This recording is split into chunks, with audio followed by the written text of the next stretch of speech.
Hi, my name is Uba Ahmed, and my video rant is about freedom of the press and how it can be taken too far. For that, I'm going to use Alex Jones as my example. He is an American man from Texas who is known for being the host of InfoWars and a really big promoter of conspiracy theories. Some of his more well-known ones was the U.S. government involved in the Oklahoma City bombings? Was 9/11 an inside job? Is the government putting chemicals in the water that's turning people gay? Was Hillary Clinton's did she secretly run a child sex trafficking ring out of the Comet Ping Pong Pizzeria in Washington, D.C.? And that's actually a real thing. That's called Pizzagate. So InfoWars includes a website, a web store, YouTube channel, and a 4-hour daily radio chat. But what Alex is most well known for is his theory on the Sandy Hook massacre, and that killed 20 children between the ages of 6 and 7 and 6 adults. And his so-called theory is that it never occurred. And his quote, a month after it occurred, was that Sandy Hook is synthetic, completely fake, with actors, in my view, manufactured. I couldn't believe it at first. I knew they had actors there clearly, but I thought they had killed some real kids, and it just shows how bold they are that they clearly used actors. This was the single most deadly mass shooting in a high school or grade school in American history, and the fourth most deadly mass shooting in American history. And Alex Jones was publishing news articles like "Mystery Sandy Hook Victim Dies Again in Pakistan," "College Professor Says Crisis Actors May Have Played Part if Sandy Hook was indeed hoax." And then in November, Jones released a final statement which said, "All I know is the official story of Sandy Hook has more holes than Swiss cheese." America has a long history with conspiracy theories. Most Americans don't even believe that Lee Harvey Oswald acted alone in killing John F. Kennedy. But the problem with the age of the internet and hoaxers is that these people are no longer alone. A lot of these so-called truthers send out emails and they harass the families of people who lost their children, their babies, and not only is it despicable, it's saddening.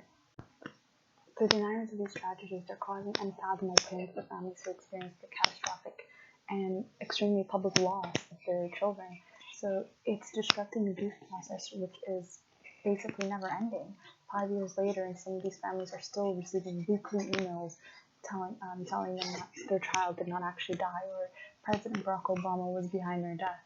And sometimes they even threaten their physical health and safety, like this one woman did in Colorado, and she was actually arrested and charged, and she's now facing 5 months in prison.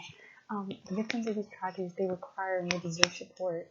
And when these deniers, when they create distractions that shift the focus from compassion to craziness, it throws the wheels of their grief and the action that we should actually be taking to ensure that it never happens again. And instead, we're arguing and trying to give reason that these things actually did happen when they did. When people like Alex Jones, who have a audience total of 8 million people plus, when they promote these kind of things, it's extremely dangerous and hurtful. A lot of people will say that there's no point arguing with these hoaxers, but the father of one of the youngest child that was murdered, Noah Ponzer, is fighting back, and the way he does that through copyright laws. So every day he Googles his son's name, and any single time he sees people publishing his son's picture or his son's name in any form, or even like videos even, without his permission, he files a copyright claim.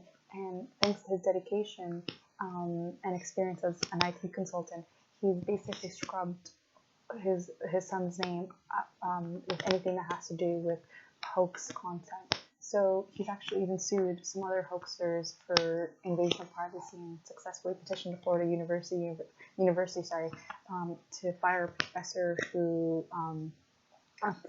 James Tracy for promoting this theory. He also founded the Honor Network, which helps grieving families come together and deal with online abuse, and it lobbies big corporations like YouTube, Google, and Facebook to stop hosting these abuses and start being active about it. In conclusion, the people who spread these kind of stories, they're not interested in getting the truth. They're more interested in propagating fear, and the cost of this is phenomenal, both on a personal level and on a more public level. So in the future, history books will refer to this time period as mass delusion because we weren't prepared for the internet.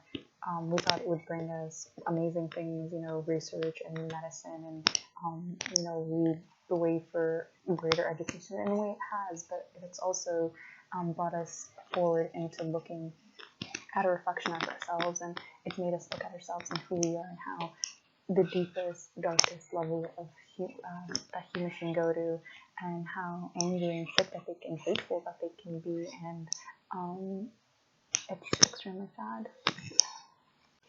In a world that experiences weekly tragedies, sometimes even daily, we should normalize this sort of reaction ever.